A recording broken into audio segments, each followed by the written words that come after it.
தரை மார்க்கத்திலும் கடல் மார்க்கத்திலும் குழப்பங்கள் வெளியாகின்றன. பிமா கஸபத் ஐதின் நாஸ், மக்களுடைய கரங்கள் சம்பாதித்தவையினூடாக.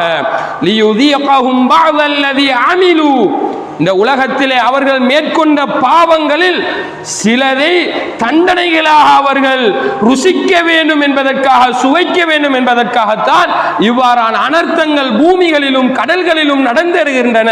லஅல்லஹும் யர்ஜிஊன், படிப்பினை பெற்ற மக்களாக அவர்கள் அல்லாஹ்வின் பக்கம் மீள வேண்டும் என்பதற்காக அல்லாஹ் தஆலா இப்படியான அத்தாட்சிகளையும் அனர்த்தங்களையும் இந்த பூமியிலேயும் கடல் மார்க்கத்திலேயும் தரை மார்க்கத்திலேயும் ஏற்படுத்திக் கொண்டிருக்கிறான் என்பதாக அல்லாஹ் தஆலா அல் குர்ஆனிலே சொல்லி காட்டுவதை பார்க்கிறோம். அதே போன்று அல்லாஹ் சொல்கிறான், வபலௌனாஹும் பில் ஹஸனாத்தி வஸ்ஸய்யிஆத், நல்லவைகளை கொண்டும் நாம் அவர்களை சோதிப்போம், தீயவைகளை கொண்டும் நாம் அவர்களை சோதிப்போம்.